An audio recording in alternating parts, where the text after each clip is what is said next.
రే చిన్న, తెలంగాణలో అన్ని ప్రాంతాలకి 1,00,000 కర్చీపులు పంపించండి. అందరికి కూడా పంపించండి రా, 1,00,000 ఖచ్చితంగా అవసరం అవుతాయి. మరి కారణం చెప్తాను ఆగు. ఈ కర్చీఫుల పంపకానికి కారణం ఏంటంటే బిగ్ బాస్ హౌస్ శోక సముద్రంగా మారబోతుంది.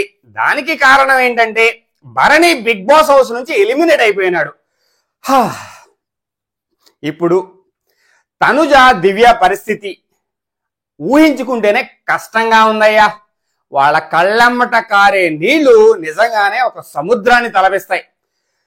వాళ్ళను చూసి ప్రతి ఇంట్లోనూ ఒక అమ్మాయి, ఒక అబ్బాయి, ఒక తల్లి, ఒక నానమ్మ ఖచ్చితంగా కన్నీళ్లు పెడతారు. అన్ని కర్చీఫ్లు ఇంట్లో దొరకవు కదా, కొనడానికి బయటకు వస్తారు. సో మనం ఉచితంగా పంపిణీ చేస్తున్నాం అనమాట. ఎందుకంటే కన్నీళ్లు తుడవడానికి, బిగ్ బాస్ ప్రేక్షకుల కన్నీళ్లు తుడవడానికి ఇన్ని లక్షల కర్చీఫ్లు అనమాట.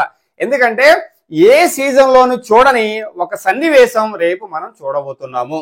అంటే ఎలిమినేషన్ ఈరోజు జరిగినా కానీ ఆ శోక సముద్రాన్ని, అంటే నాకు కూడా నాలంటి కూడా కన్నీళ్ళు రావచ్చేమో, అలాంటి సిచ్యువేషన్ రేపు క్రియేట్ అవబోతుంది. ఖచ్చితంగా తనుజాని దివ్యాని తట్టు ఆపడం ఎవరి వల్ల కాదు. ఎందుకంటే ఆ బాండింగ్ ఆ రేంజ్ లో బిల్డ్ అయింది.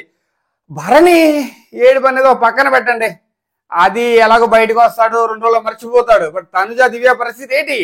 సో అందుకనే ఇన్ని లక్షల ఖర్చులు ఖచ్చితంగా అవసరమే. అందుకనే ముందు జాగ్రత్తగా రేపటి కోసం ఈ రోజే పంపిణీ చేస్తున్నాం. త్వరగా అన్ని ప్రాంతాలకు వెళ్తే సమయానికి ఖర్చులు అందుబాటులో ఉంటాయి. లేకపోతే ఆ కారిన కన్నీళ్లు ఒక సముద్రం అయి సునామీ వచ్చినా ఆశ్చర్యపోవసరం లేదు స్వామి. అది సిచ్యువేషన్ అనమాట. సో కొంచెం ఎటకారంగా మీకు అనిపించిన సిచ్యువేషన్ అది. ఎటకారమైన, చమత్కారమైన, గోంగూర అయినా కానీ సిచ్యువేషన్ ఇదనమాట. సో ఖచ్చితంగా రేపు ఇది జరగబోతుంది. సో ఇది చెప్పాలనుకుంటుంది అనమాట. అంటే రేపటి ఎలిమినేషన్ గురించి ఇప్పుడు మనం మాట్లాడుకుంటున్నాం. రేపు భరణి బిగ్ బాస్ హౌస్ నుంచి ఎలిమినేట్ అవబోతున్నాడు. ఈరోజు ఆల్రెడీ వెళ్ళిపోయాడు. అది రేపొద్దున మనం చూస్తాం. కన్నీలో, శోక సముద్రము అన్ని రేపే మనకి. రేపు నైట్ అంతా నిజంగానే ప్రతి ఇంట్లో కూడా